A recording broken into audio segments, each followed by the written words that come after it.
I just can't live without you. No, nowhere. Ooh. Now many men will try to tell you bad things about me. Oh baby, let them try. I know one day their lust will die, and there will be no cause or reason for you to doubt me. Thank you all, thank you. Because what I feel is real. Thank you very much.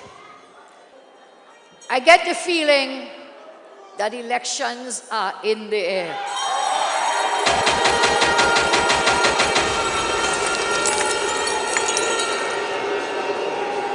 Good evening, UNC family.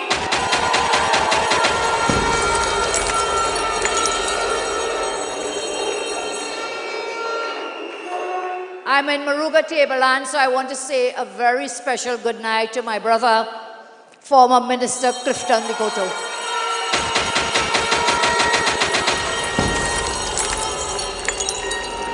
To all our speakers, our councillors, all the men, MPs, senators, and look, I have to hail out, Naparima, are you in the house? San Fernando West, are you in the house?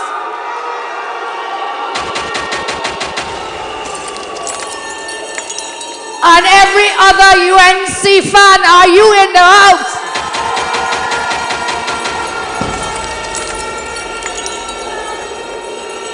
So good evening all, good evening.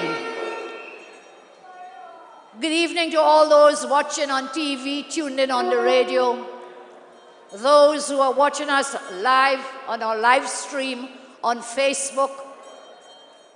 You know, by the way, I want to pay a special hail out to the Facebook Minister Young.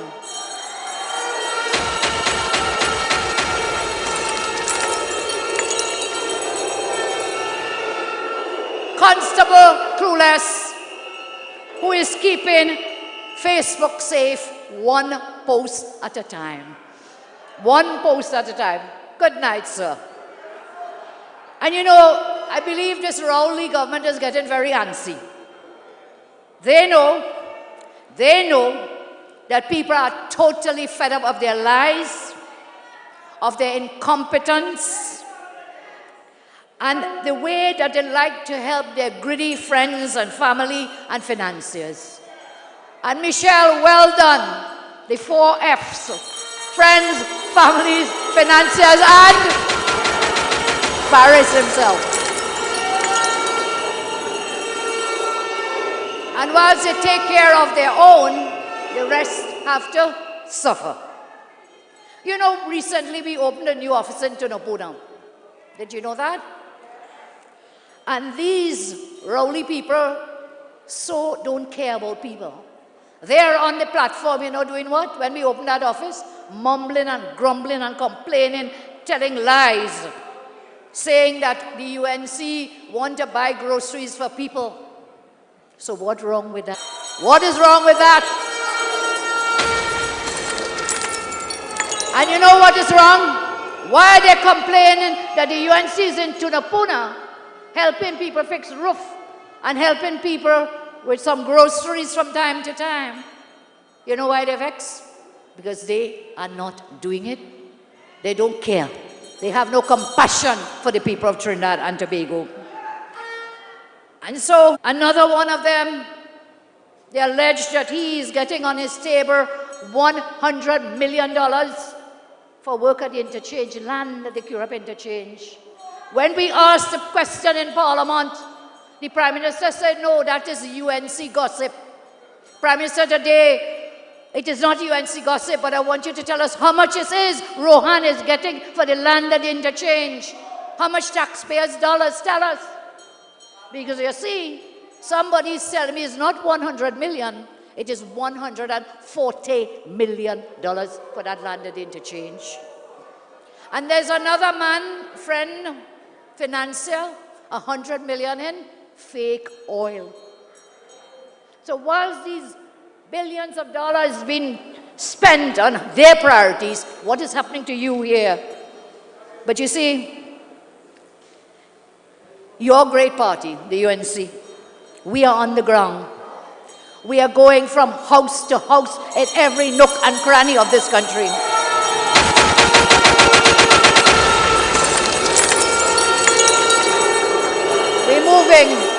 We are moving house to house, street to street.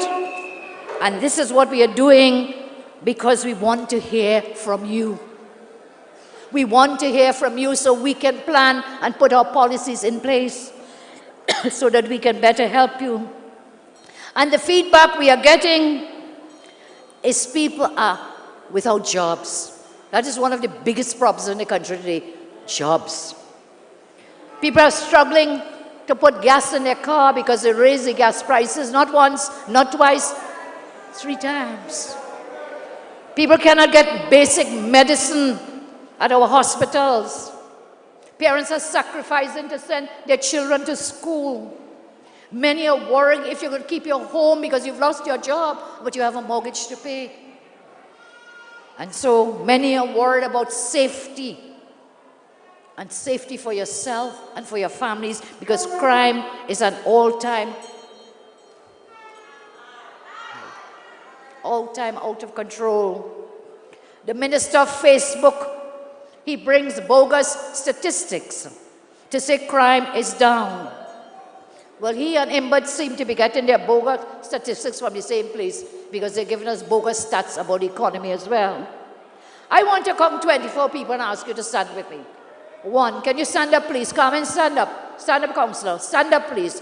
3, 4, 5, 6, 7, 8, 9, 10. Please stand. 11, 12, 13, 14, 15, 16, 17, 18, 19, 20 in the back, 21, 22, 23, and 24. Look at these 24 people. Do you know that is the number of persons who were murdered in the past 2 weeks? 24 people. And do you know how many have been murdered for this year? Multiply this 24 by 6 so I could get more people standing. 146 people have been murdered just for this year. We are only in a month, in short time in April. That is what is going on in our country. Can you please have your seats, and I thank you. 24 people, yes, in 2 weeks. And you want to come and tell me, the Facebook minister telling this country, crime going down? You know you could fool some of the people, some of the time.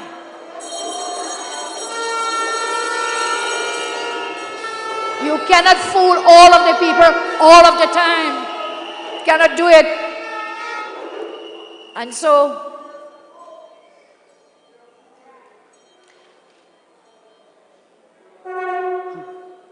I don't know if my crew has the video clip. You know, it's only under this Facebook minister. People could build a whole building and have a fake police station. I don't know if they have the picture for you. Fake police. Look at that. Look at the screen. Only under this useless minister, criminals could build a fake police station and arresting people. The criminals carrying people into the fake police station. And you know that whole building painted like that. In Diego Martin, you know. Not only Baka, Maraca, and Moruga and so on. In Diego Martin. And even with the Star of David, which is a symbol for the police, it's on that building. Right in front of this useless Minister of National Security. He's the first Minister of National Security who has criminals emboldened to the extent they're not only committing crimes, they're putting up their own police station and arresting people, kidnapping them and carrying them in the station. Only under this useless minister. So the only statistics trending upwards is that of crime. And you know, I'm just remembering, only under this useless minister, a fire station burned down. Can you believe it? That is not a joke. It is not a joke. Trust me. A fire station burned down. What a fire station? Sorry, it's funny, but it's true. The fire station is where you have the fire engines and the firemen and so on. That if your place burning down, they come in to help you. They could not even help themselves. Is it because the minister and the government is starving them of resources? We'll wait to see. Only under this useless Facebook minister could a man born in Venezuela get an ID card saying he was born in Trinidad. Who is the minister in charge of those things? The same Facebook minister. Useless. Everything that Constable Clueless, Minister of Facebook, has been put in charge of, has touched, has failed. Sandals, he was on that team, failed. Labre Dry Dock, failed. Dragon Gas Steel, the Dragon fly away. Phoenix Park Industrial Zone, failed. Ministry of Communications, failed. Venezuelan migrant policy, failed. He was on the Sea Bridge Committee, that failed too. And of course, Ministry of National Security, total failure. These are serious facts about the constant failures of this man. And let us look at the reality in TNT under the Rowley government. A government, by their incompetence, their uselessness, they have destroyed our oil industry. We had one of the oldest, over 100 years of the oil industry. That was our treasure. That was our legacy. You know the story when you go into school about the goose that laid the golden egg. Well, Petrotrin and that oil industry was where all the monies was coming from to sustain us, to have us as number one in the Caribbean and on top of the world. They killed Petrotrin. They killed down our oil industry. They ruined our public services. And they have isolated us on the world stage because of their failed foreign policy. Total isolation.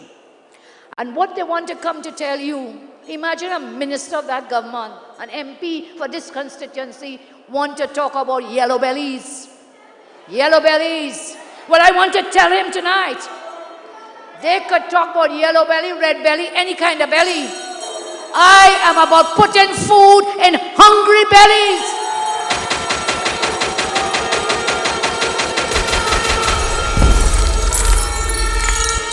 I am not about yellow bellies.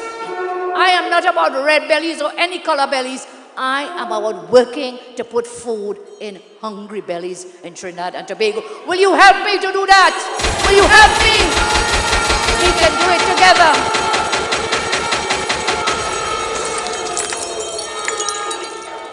I can hear the people of Trinidad and Tobago saying enough is enough. We want back our country. We want our jobs back. We want hope in our future back. We want a future for our children. We want a government which works for the people. We want leadership which cares about people, not just for the elites and friends and financiers and Pharisees. The people of Moruga, Tableland, and across TNT are all saying, we want the UNC back. We want the UNC back.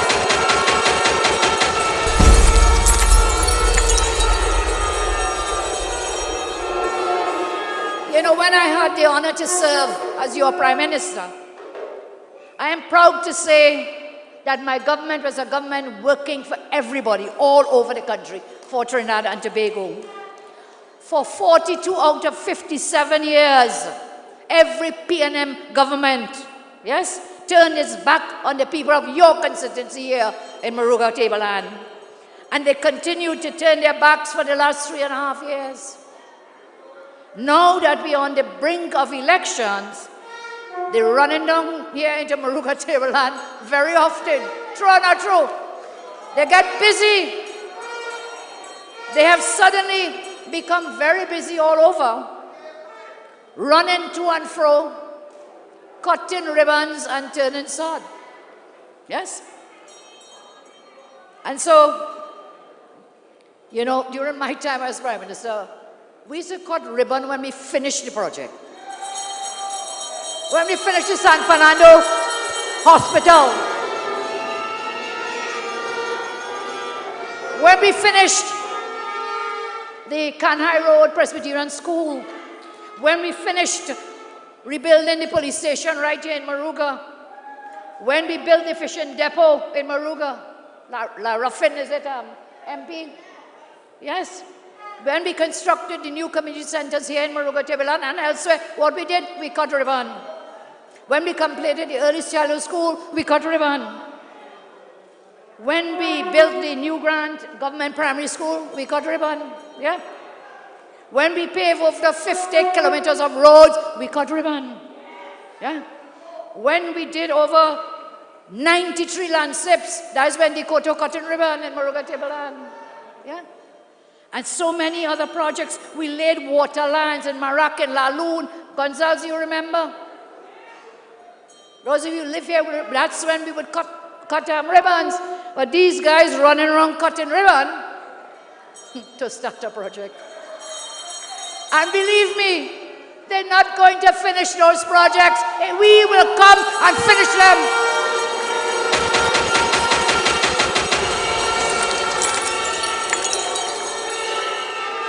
So you know what the young people say? The young people say, don't take chain up. Elections in the air, they come in cutting ribbon in Moruga all over. Don't take basket.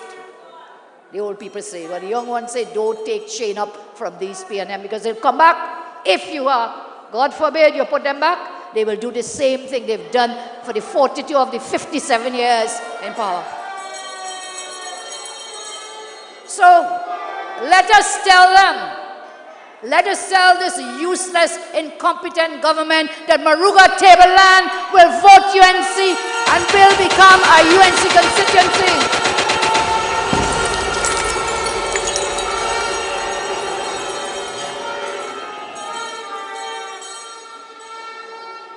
I'm sure they heard you loud and clear in Port of Spain because you see, tomorrow they have a meeting.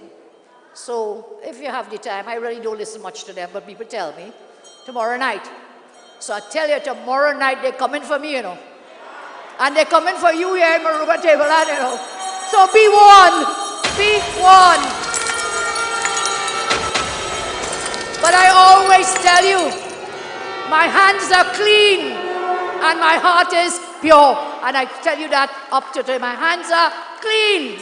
Your hands clean too, put them up. Put them up. Our hands are clean and our hearts are pure. We are not afraid. So they're running a narrative from before elections, right up now in their fourth year. Oh, the UNC afraid, the UNC afraid, the UNC afraid. Well, I showed them in Parliament Friday. I helped them rewrite their bill and we voted for the bill. We are not afraid.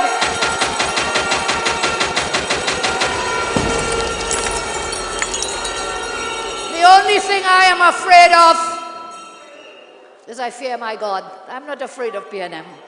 So I tell them, let them know that people are hurting in this country. Life under Rowley is difficult. This is now their fourth year in office.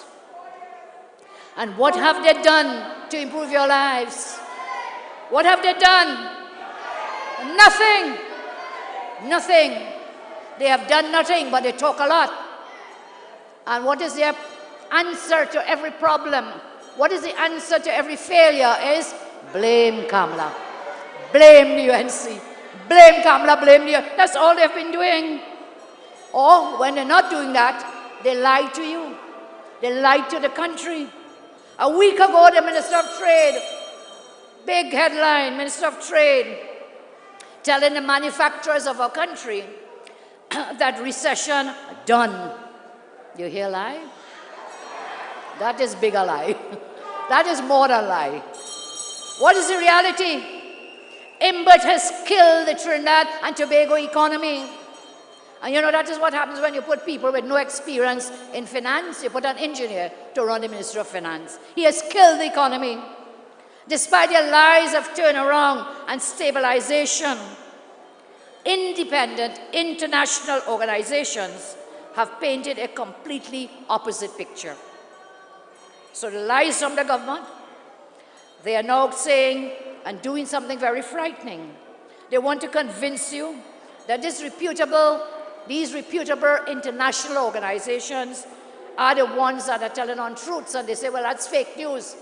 But let me tell you, what is the reality? The World Bank says, the World Banker, not Kamla, the World Bank says, Trinidad and Tobago is one of only 4 countries that the World Bank estimates this year will have weaker economies by the end of 2019. Weaker economies, 1 of 4. You know what the other 3 are? Venezuela, Nicaragua, Argentina. So we are now in the same loop with Venezuela. The bank says further, Trinidad and Tobago has the highest fiscal deficit as a percentage of gross domestic product in the whole of Central America and the Caribbean. So in the whole of this part of the world, we have the highest fiscal deficit. You know what that means? You know what it means? You have borrowed, and borrowed.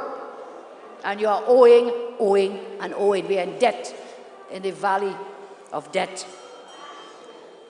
The bank says further, GDP contracted by 2% in 2017 and 1% in 2018. And for this year, GDP, meaning the economy, is to contract by 0.5% this year.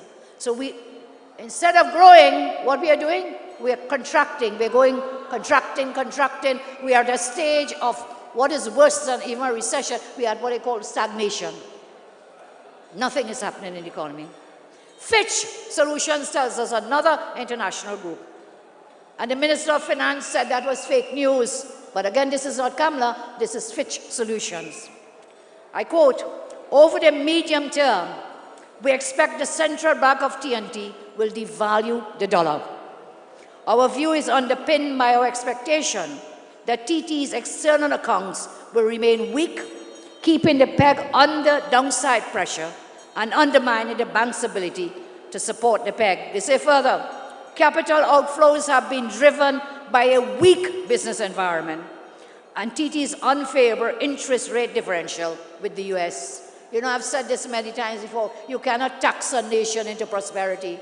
We have higher tax rates than the United States. So what do you think anybody's coming to invest here when they can get lower tax rates elsewhere? So Fitch says further, the risk, capital flight risks in response to this deteriorating growth outlook, and there will be more likelihood of more substantial currency devaluations.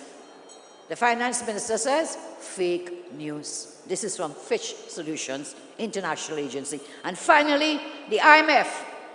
The IMF is also at odds with what the government is saying. The IMF has projected 0% growth for TNT this year. According to their World Economic Outlook, which came out earlier this month, they said our country only achieved 0.3% growth in 2018. That is less than the 1.9% growth that the Minister of Finance was telling the country. 0.3 in last year. Of course, this year is projected no growth whatsoever. So all these agencies are contradicting the lies that the government is putting out. Everything the Minister of Finance and the Rowley government has been saying about economic turnaround and they turn the corner and recession on is bold-faced lies. We have fallen as well in the ease of doing business ranking. In 2014, yes, out of 189 countries, we were at spot number 66. Now, in 2018, we have the stats. We have fallen to 105. It works in the opposite. We have fallen 39 points in terms of the ease of doing business. Why am I telling you all of this? I am telling you this because if the economy goes into this tailspin, which it is going into, more job losses will come, more sufferation will come, no medicines in the hospital. We're going to get slashes across all the grants, all the subsidies, everything will be sashed across the board, and the sufferation will be yours. All why? Because this government's incompetence, useless government, to properly manage the economy. Let me tell you my track record. When we were in government, our track record. Let's look at jobs. The PNM cannot tell you the truth, but let's look at it. And you know what? They had no plan, and they still have no plan to grow the economy and create jobs for you. The facts are there for all to see. The government I led had the highest number of persons in jobs ever in the history of Trinidad and Tobago.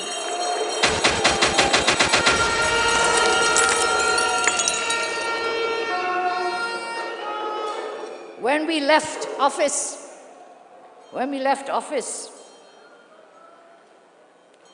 well, when I went in the year 2010, there were 582,100 persons with jobs. We raised that 2011 to 585,300, 2012, 614,000, 2013, 626,300, yeah? 2014, 636,900. We created over 55,000 new jobs.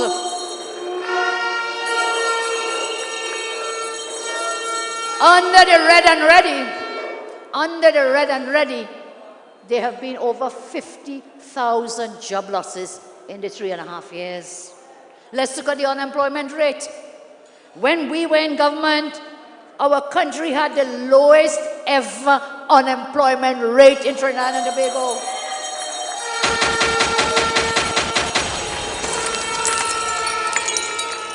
When I came into office, the unemployment rate was 5.9% of persons.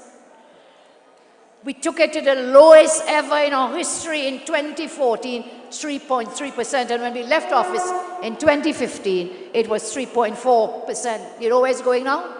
Unemployment rate for the review of the economy tells us September 2017, it stood at 5%, going up again.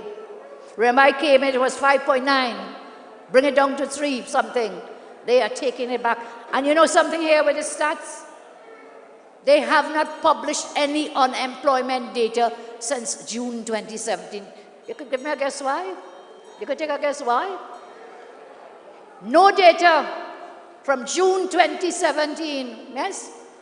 All of 18 gone, piece of 19 gone. No unemployment data. You know why? Because more persons have lost jobs and the unemployment rate is up. So joblessness under the PNM compared to under us is a stark contrast. It has been a miserable 4 years, 3.5 years for workers and their unions. Some unions have suffered large-scale memberships decline because they have wiped out the workers. I am proud, as I tell you, to have led the most labor-friendly government you could find in our post-independence period. So that is why I tell you we created over 55,000 new jobs in our term. And we also signed, negotiated and signed over 100 wage settlement negotiations. But I'm not done yet. Compared to what is happening now, under my watch, we generated the second highest ever revenue in the history of our nation. But you know who did the highest too? We generated the highest ever revenue in the year 2014 under my watch. Highest ever.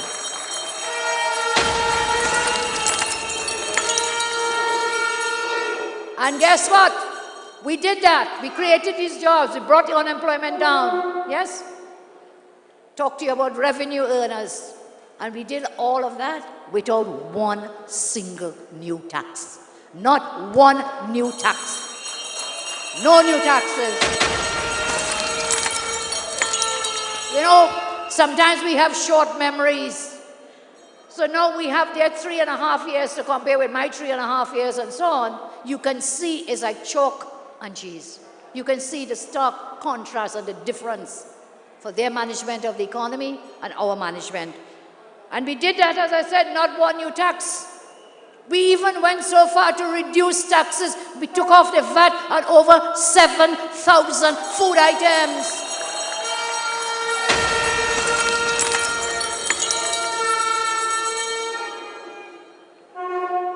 We grew the non-tax revenue from 6.5 billion in 2010 to 9.96, so it was 10 billion, from 6.5 billion non-tax revenue to almost 10 billion non-tax revenue. That's an important point, because you can't tax people into prosperity. You have to have other ways of creating revenue for the country.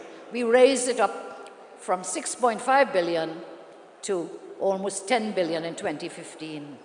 And that year, we had falling oil and gas prices in 2015. We also recorded one of the highest ever GDP in the history of our country. In 2013, it was about 170.3 billion in GDP. So all these things are called the macroeconomic fundamentals. These are like the symptoms of your economy. When these things are bad, your economy is bad, and then your life is hard and bad. Foreign reserves. They're crying every day about foreign reserves. Do you know, I left them. We generated under my watch the highest ever foreign reserves in our country. Highest ever.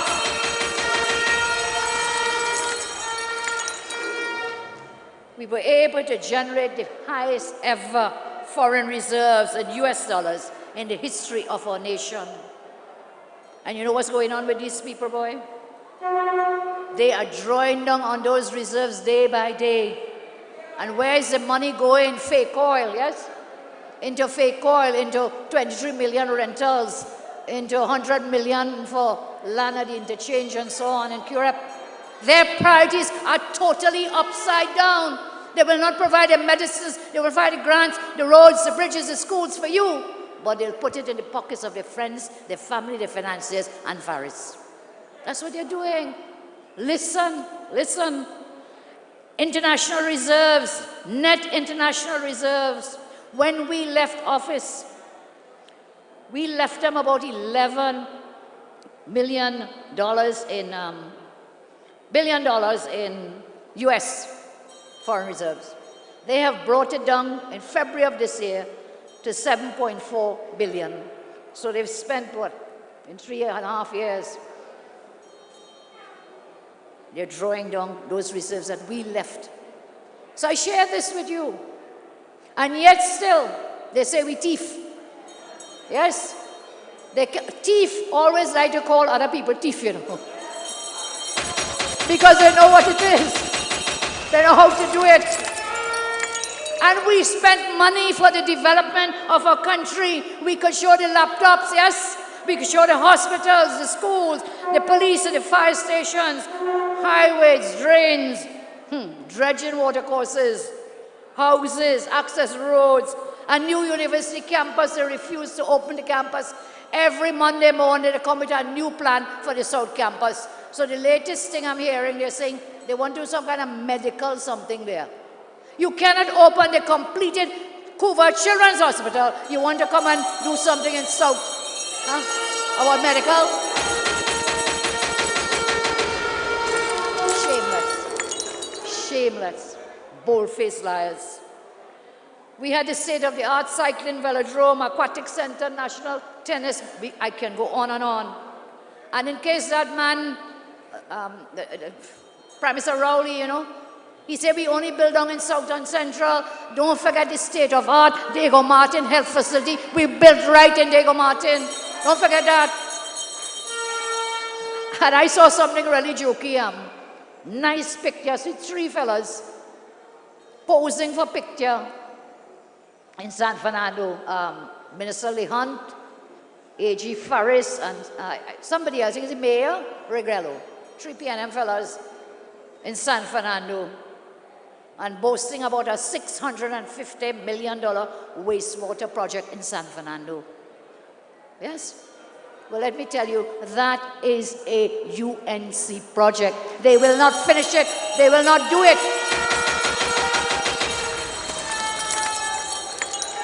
But I found it very jokey that in the 3.5 going in 4 years, the MP for San Fernando West, who is Faris Alwari, has not delivered a single project in San Fernando West.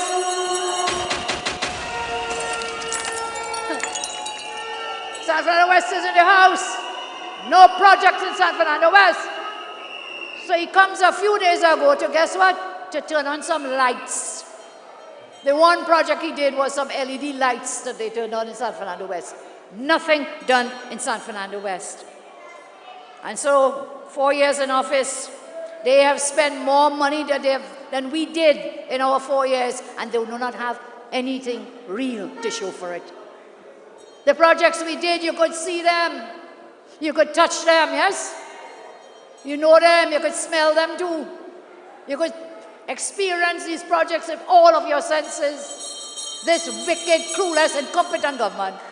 No projects to boast of. So, I've shared with you what's happening in the economy. I've contrasted with what our track record for the economy. Now I want to tell you what our plans are for you in Moruga Tableland when we form the next government. Plans for the South. Our plan is to connect Mayaro to Moruga, through Moruga to Cedros, the whole of the South. A connecting corridor and zone from Mayaro, Moruga to Cedros.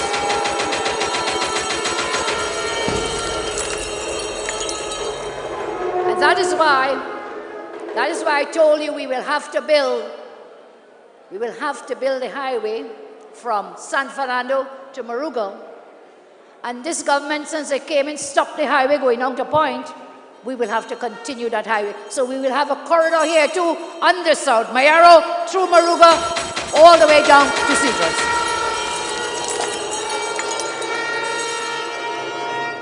So our one corridor movement is not only along the east-west corridor, that one corridor movement is also along the entire south of Trinidad and Tobago. And when we get there, this is what we plan to do. Our national economic transformation plan will be put in place. Diversification will be in the heart of our vision. We will encourage strategic investments in non-niche, non-energy sectors where we have competitive advantage. We have 12 key strategic prosperity engines, and these will drive growth and create jobs that we need. These will mobilize the local private sector, the foreign sector, and of course the government sector. And I think it is time to end the cycle of boom and bust. We have been in that cycle for too long, boom and bust, decades of failed P&M policies. We need to take our country out of this vicious cycle that when oil prices are high, we go up. When they drop, we go down. It's a vicious cycle we have to come out of. That is why we have to diversify the economy. I mentioned in my era about connecting Edward Straits to a major road to connect Guaya and Moruga. That upgrade will provide access to the southeast coastline. We talked about the beaches, the rivers, the lands there, hiking trails and so on to encourage tourism.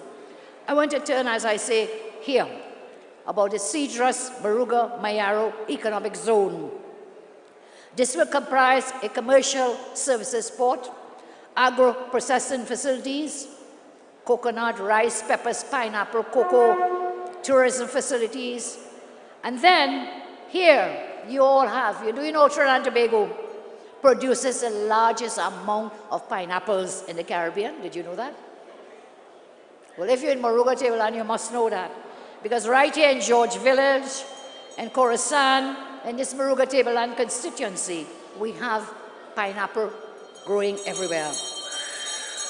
And what we can do then is we can open a certified pineapple processing plant and an export center so we can create jobs for people. We can increase export capacity, value-added pineapple products like jams and jellies, preserves, juices, slices, chunks, puris, and flavoring.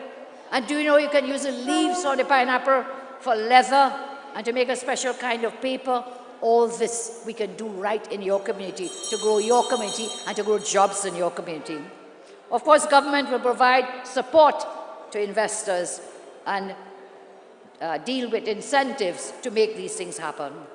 But of course, we will need your support. And now that we see the PNM is in panic mode, they are becoming very desperate. Let's see what they're doing. Anytime they get desperate, they do two things. Corruption they talk about, and they use race to try to divide us. Do not fall for their baiting. Do not fall for their bait. Do not fall for their bait.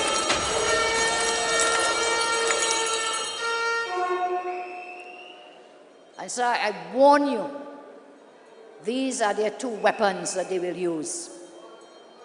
Talk corruption, 4 years into your forte, you can't look up nobody. Yeah? So that's why I tell you, they're desperate, they may really try to look up somebody, they don't have much time left. So we'll deal with them. And now, a frightening development. Again, the third thing the PNM does is what? Gerrymandering through their persons at the EBC. Gerrymandering. So race, corruption. You know, up to today, nobody could tell us why, who extended, who gave the order to extend the voting in the last election? Who gave that order? An illegal order up to now, no one can tell us. So when the PNM, these with they can't perform, they cannot deliver, race corruption and gerrymandering at the EBC. And so the only way that they feel they could win is to gerrymander at the EBC, and I'll show you why. One is, it's all over the Facebook. I have taken note of these documents via the social media where Venezuelan nationals are being issued TNT ID cards. Can you imagine that? The history of collusion with officers in the EBC and the PNM. That is the history, it's in the DNA of the PNM. And so, don't be fooled. The EBC has corrupt officials, yes? And it is just, sometimes I think the UNC is too naive and too kind. But there are corrupt officials, and they have been in the EBC. And then now, I want you to look at the screen. If you guys have the screen. Okay, look at that. The minister of the Facebook has to explain how this could ever happen. Yes? Now, the EBC has issued a statement saying there is no record of this person on the screen, Navarro, on their database, and they're saying no card was issued in that person's name. That's not good enough. That's not good enough. How did this person end up with a Trinidad and Tobago ID card? If you look at it, where the circle is on that ID card, you will see the security features are on the card. So the EBC up in town issues a statement after a few hours that the person is not on their database, but this person has an ID card. What do you use ID cards for in this country? You use them to go to vote. That is why the ID card is created in the first place. And so there are persons who will be engaged in voter fraud in this country. If you look at this card, you will see the gentleman, place of birth, both documents are in 2016. Eh? Place of birth, one says Chaguanas, and the other one says Rio something, Venezuela. One of these documents is a Venezuelan passport in 2016, same name. Maybe he's a dual citizen, what do you all think? Maybe, I don't know. Maybe, I don't know. Let's look at this. On the back of the card, with the details, card issued 10th August 2016. Person, Chaguanas. We look at the passport. The passport issued June 2016. Same year.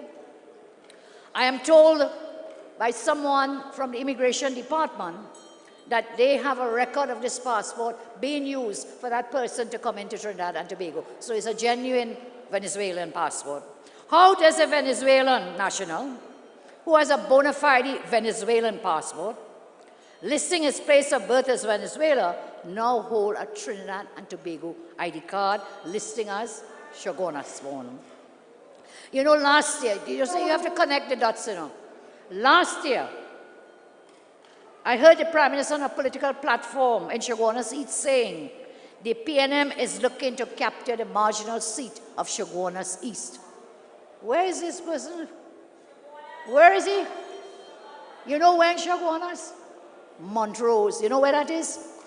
Chaguanas East. Connect the dots. Is this how they intend to win that seat and the other marginals? I have the names of some companies. I'm told that they're hiring the Venezuelans. They're getting these ID cards for them so that they're PNM financiers, and they will mind these people, get them these ID cards and send them to vote. To vote where? To vote for the PNM. We have to keep our eyes wide open. We have to warn the ABC, we will not let this happen in our country.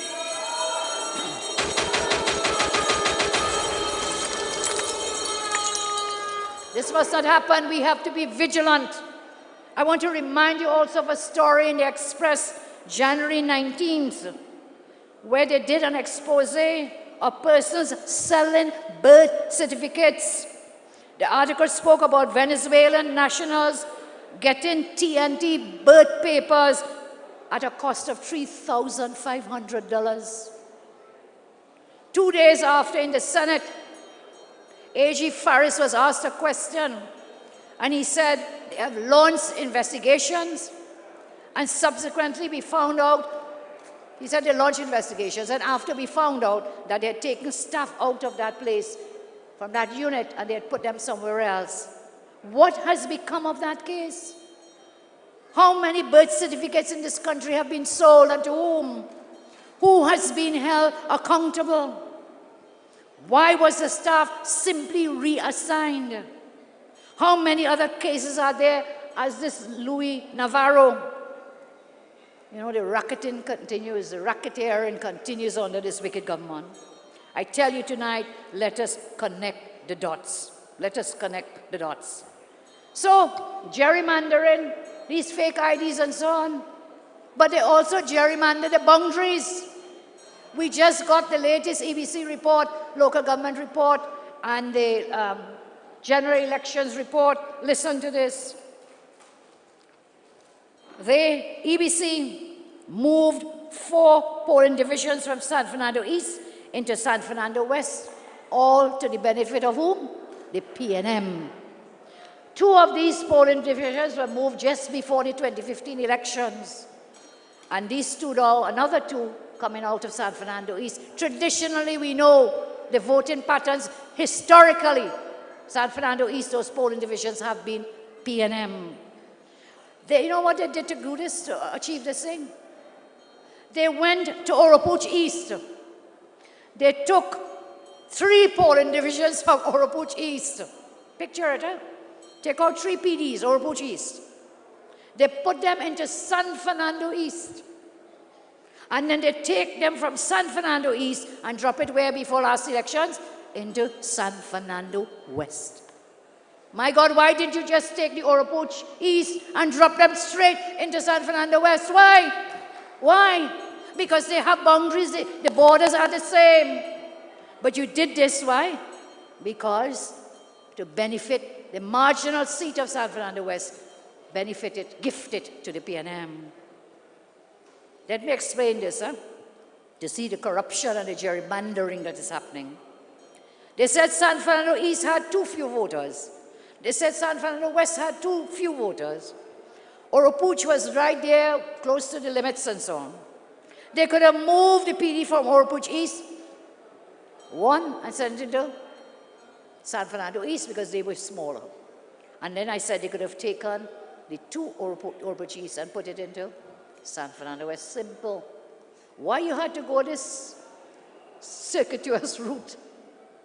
Oropouche into East San Fernando, and then from East San Fernando into West San Fernando. You understand? And they're doing it again. I could go on. In the 2018 Baratari election, Sharon comes, I see her here, which Sharon won for the UNC. They're moving the strongest polling division for the UNC, 1405, out of that seat, Barratara, the local government seat. That seat, we got 646 votes in that polling division. Now that they've moved it out, that is 646 votes. That seat would have lost for the UNC. You know how many votes the PNM got in that same PD 1405? They got 104 votes. So you've taken a strong UNC seat and you've made it into not a strong UNC seat, definitely, it's for the benefit of the PNM. So in Samoa East, our seat, UNC seat, they're moving 6 polling divisions out. Yes? And that will swing the seat to the PNM. In the Superior Corporation, where we have a 1-seat majority, they're moving a strong UNCPD out of Otaheite Rosalak, seat we hold. Yes? We won that polling division, 317 votes to the PNM's 138.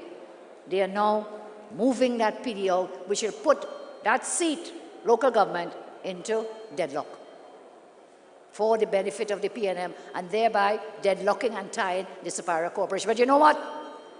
We will not let them get away with their wickedness and gerrymandering. We have to be vigilant. We have to bring out every single voter. Everyone has to come out to vote. Everyone. No staying home, feel you win already. Everyone must be involved in the campaign, on the march, on the road to victory in whichever elections is called. You have to be there. But they're not stopping there, you know. It's a 3-pronged attack. Gerrymandering the list of electors. Secondly, as I said, changing boundaries for the benefit of the PNM. And the third is with house padding. House padding. House pad with the HDC. Register non-national voters. Move electoral boundaries, all with the help of some corrupt EBC officials. I am calling the Commissioner of Police to launch an immediate investigation into his fraudulent and corrupt activities where those kinds of things are happening with the ID cards. From the commissioners to the CEO, to every single employee of the EBC, that investigation must be done and must be done now. They must do that now. I want to get back to the friends and family, the 4 Fs. So, we shared with you several thoughts. So, I saw a strange thing in Parliament, the last sitting we had, at the committee stage of the wealth bill, the unexplained wealth bill. And I'm convinced that Rowley can't do Faris nothing. Same way he can't do anything to Imbert, he can't do anything to Stuart, he can't do anything to Rohan. They are the boys running. As the clan running. They tell me I had cabal. Well, they have worse than cabal. They have a clan running the cabinet and running the government. These guys are doing whatever they want in this country, and Rowley cannot touch them because you know what? You know why? They are the knights of the PNM billion-dollar table. They are the knights of the PNM billion-dollar table. You're not knights of the round table, the good guys in King Arthur days. Well, they are the knights of the PNM billion-dollar table. Nothing are they doing for the base of the people in the country. Don't care. Because how that happens, how they vote or vote, that's how it goes.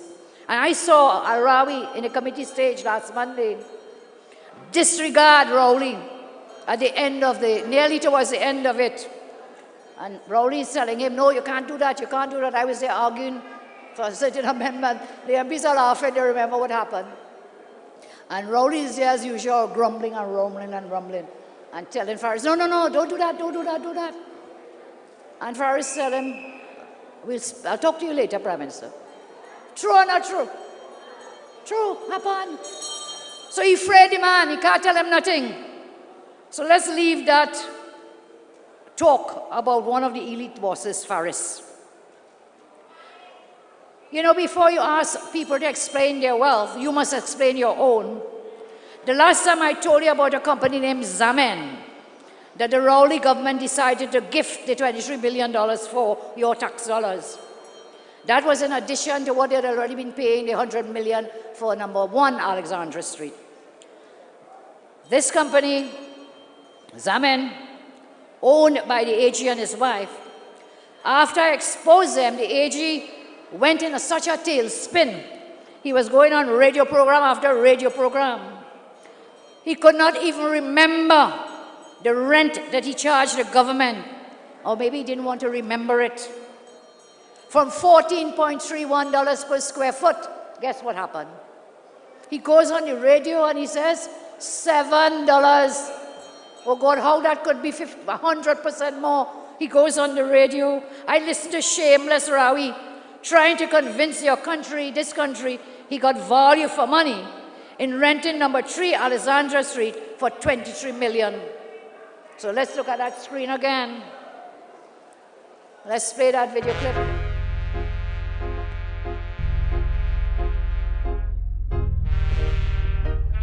And what I can tell you is that the rental per square foot is somewhere close to $7.50-something. The agreed rental of $575,000 per month, VAT exclusive, of $575,000 per month. And what I can tell you is that the rental per square foot is somewhere close to $7.50-something. Of $575,000 per month. He's a liar, liar. Oh, he's a liar, liar. No, you can't trust him. No, no, no, no. He's a liar, liar. Oh, he's a liar, liar. No, you can't trust him. No, no, no, no. In his own words, and in the words of his colleague Marlene MacDonald, and the cabinet note itself, which was shown on the screen. So Marlene says 14.31. The cabinet document says 14.31 per square foot. But Mr. Farris, on the radio, with his own voice, as I say, he said it with his own mouth. The old people said with his own mouth, 7 something. He said 7. Lie. Gritty Farris is a liar of the highest order, and I challenge him to disprove me. I want to ask you tonight, do you think we got value for money when the government agreed to fatten the pockets of Gritty Farris to the tune of $23 million? Was that value for money? So he bought this land where that building is, $2.5 million. He puts up a building, rents it for $23 million for 3 years. And then I heard him trying to convince the population everything was above board because he stepped out of the cabinet room. I'll come back to that in a minute, because the Prime Minister told this country that he, the Prime Minister, made sure Farris left the room. Remind me to come back to that just after I speak this. I want you to look at the screen. This is the same property being advertised by a company called Terra Caribbean. That's a document, I'll explain it in a minute. Let me tell you something, if you go on Google Terra Caribbean, you can't find this document. They took it down. But you see, with the Internet of Things, you could run, but you cannot hide. So there's another site, it's known as archives.org. And we were able to find this document where Terra Caribbean offers this building for the same number 3 Alexandra for rent. And it is for $135,799 Barbados dollars, which is 461,000 TT dollars. When he was trying to get private sector tenants, the price was 461,000 TT dollars, yeah? All of a sudden, he cooks up this scandalous rental deal, and the price jumps up to what? 575,000. So tell me something. Where is the extra $114,000 going? Who is getting the extra $114,000? They need to answer that. They have to tell us. So he advertises it at a price lower, $114,000 lower. He goes on radio, he quotes half the price per square foot. And the reality is, all of that, all those things were not true. So we have now his Prime Minister doing gymnastics to defend him and his corrupt rental scandal. The Prime Minister goes on TV and he bold-facedly said he ensured that Faris left the cabinet room before any deliberations took place. Do we have that video clip, please?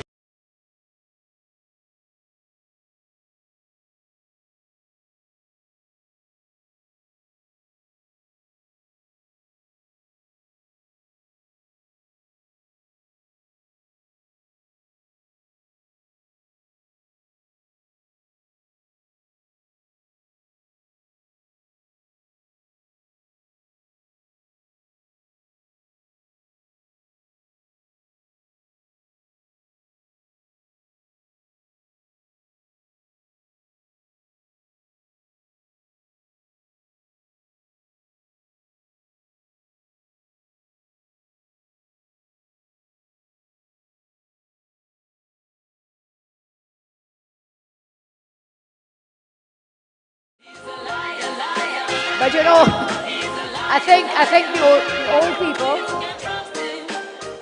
the old people are saying, when you're lying, you just carry on the last lie. It says lie upon lie upon lie. So the Prime Minister tells the country, he made sure that every time this note came to cabinet, Faris, get out, go outside. Go out. Every time.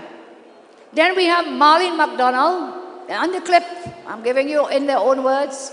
She's telling the Parliament that the note was submitted to the Cabinet on the 17th of February 2019. And how Cabinet works is this week, the ministers will bring their notes. You will consider them, discuss them, and approve them. And the following week, you confirm the Cabinet note and you call it a Cabinet minute. So Marlene tells us it came on the 7th February, dealt with it, and then on the 14th, it was confirmed, February. Now, if you have this gazette for me, a Trinidad and Tobago gazette, I'm giving you the proof, you know, because I don't want to get sued. I'm telling you the truth.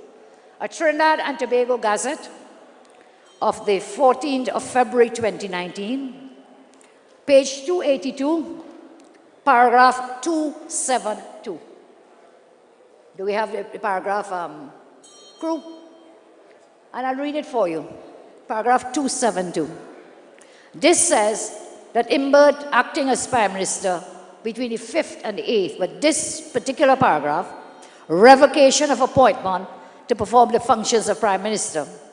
It is hereby notified for general information that Her Excellency the President, acting in accordance with the advice of the Prime Minister, in exercise of the power vested in her by subsection 1 of section 70 of the Constitution of the Republic of Trinidad and Tobago, and all other powers thereto her enabling, has revoked with effect from the evening of the 8th of February 2019 the authority conferred on Minister of Finance Colin Imbert by his instrument dated 5th February 2019.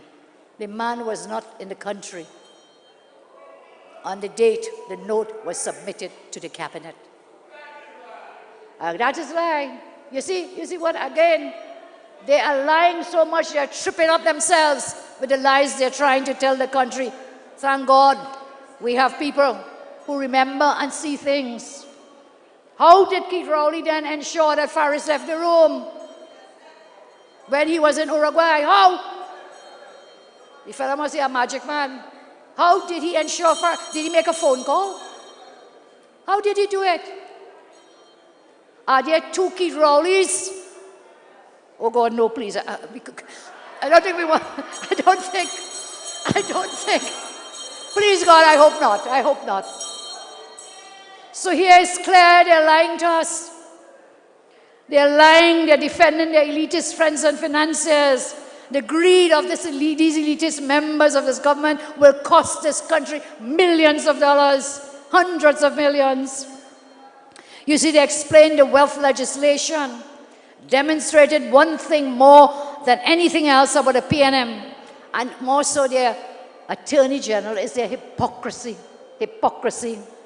He wants to tell us that the government wants to follow money tonight. I want to tell Arwari where to look when he wants to follow money.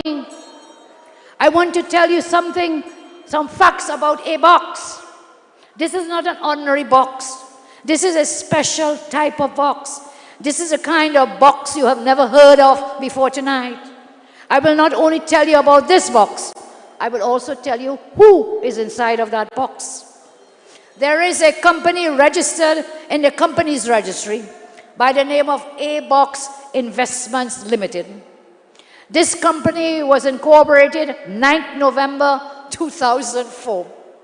I have the company documents. I have every document I'm referring to. I have a whole bundle of documents. 2004 company, A-Box. After 6 weeks that the company was incorporated, this company bought a parcel of land on the 20th December 2004 next to the convent in Port of Spain. The parcel of land was just under 1 lot of land. I have that deed here tonight. The deed says the land in the heart of Port of Spain was bought for $750,000 in the heart of Port of Spain. Really, Faris? I have that deed. It was put into the box for $750,000. Now I want to ask, do you know of any property selling in the heart of Port of Spain for that kind of price? I'll come back to that. The property put in the box now has standing upon it a 6-story building rented out to lawyers. Do we have the pictures? Another 6-story building. And floors are rented out to lawyers. 6-story building, built in a few years. Huh? I checked the title of this property up to last week. There has been no mortgage taken out to put up that building. None. So you paid $750,000 in 2004. You put up this 6-story building, no mortgage. I have found none in the company's registry and in the land's registry. Then now, in April 2016, another property was put in the box. So you have one property in that A box. And in April 2016, who was the Attorney General in April 2016? Faris. Another property goes in the box. I think, Mr. Laurent, Council, you have a box? Let's put them in the box. So property 1 goes into the box. Take the cloth out. Take it out. Okay, hold it up. Someone come and help him.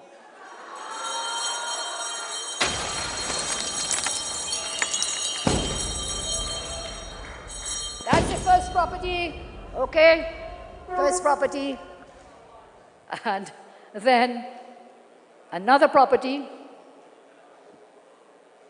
And that's, no, I think they need to keep the picture up, please, so you can see the 6-story building. Okay? And then, in April 2016, another property is added to the box, and this one is on Pembroke Street.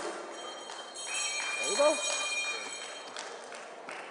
And you know who the owners are of that box. I told you I'll tell you what is in the box and who is in the box. The owners of this property are Faris Al-Rawi, not surprised, Mona Nahous, the spouse of Faris, Jacob Hadid, Dr. Claude Denbo, and Donna Denbo.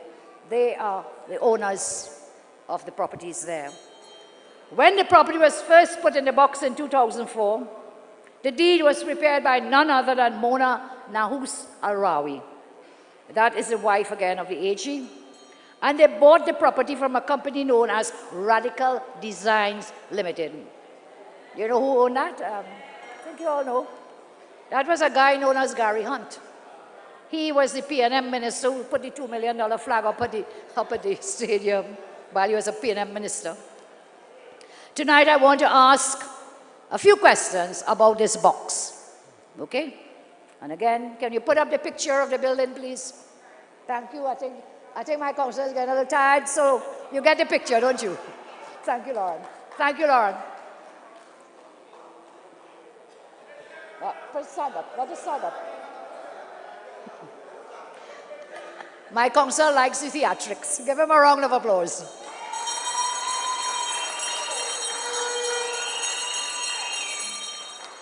I want to ask the AG how the 6-story property at 133 Oxford Street, owned by your good self, your wife, and some others, how that building was constructed when there is no mortgage. I want you to explain that to us. I want you to tell the country who are the tenants of 133 Oxford Street. To whom are you renting it? I want the Attorney General to tell the country whether the tenants of this building at 113 Oxford Street, which he is part owner of, I want to ask him to tell us whether those tenants are in receipt of lucrative $1 million state briefs from the Office of the Attorney General. Office of the Attorney General. So there are lawyers renting this property from Faris, his wife and others, lawyers, but the AG is the person who gives out state briefs to lawyers. I want you to tell us who they are, because stay tuned. If he doesn't tell us, I will tell you the next time. Can you tell us, AG General, as a person responsible for making decisions, placing millions of dollars in state briefs in the hands of persons who share property with you and who tenant your building, did you step out of the room when they were granting these state briefs to these lawyers who are renting your building? It's himself to himself all over again. Can you tell us what was the source of the $2 million that was paid for the property that you purchased in April, registered in April 2016 when you were Attorney General? That's the second property purchased by this A-Box, okay, company. This is how our country is being run under Dr. Rowley and his AG. I want to see how long the Prime Minister will continue to defend this type of behavior by his cabinet colleagues. I want the Prime Minister to tell the country whether he knows what is happening at that 113 Oxford Street, who are the tenants getting the state briefs. I want the AG, who wants everybody in this country to explain their wealth, I want to ask him, explain your wealth first. Explain your wealth. In this country, you can call upon people to explain wealth. But on another day, stay tuned, I will tell you about a clan that owns over 150 properties in Port of Spain. I have the entire bundle on my desk, but time is running out. So stay tuned. We will share it. Explain your wealth, one clan. I will ask them to explain their wealth. While workers are being told they have no money to pay them, suppliers, hospitals, no money. Patients, buy your own medicines. Firemen have to protest, they have no fire trucks. Pensioners are being told they can't get increases. The PNM can find no money for the social welfare grants. Poor people have to spend thousands in transport, send children to school, because the minister said government has no money to finish schools. Millions and millions are going to Faris and friends. I want to tell the AG tonight that the next piece of legislation he must bring to Parliament is to explain your greed. Greedy Faris, explain your greed. I leave you on notice, plenty more to come. Stay tuned. As we move into this election season, we will expose them all. Tonight, I want to make an announcement on behalf of our great party. Nominations for the local government elections 2019 will be closed on Friday, 26 April 2019 at 4 p.m. Thereafter, we shall begin screening of local government election nominees in May 2019. So if you haven't put your nomination in yet, you have until the 29th of April. And there are 2 new seats that have been created. You will check with the head office. One is in the Penal-Debe Regional Corporation, and one is in the Sawa-Leventon Corporation. So we'll be seeking nominees for those 2 seats as well. So get ready. The UNC is on the move.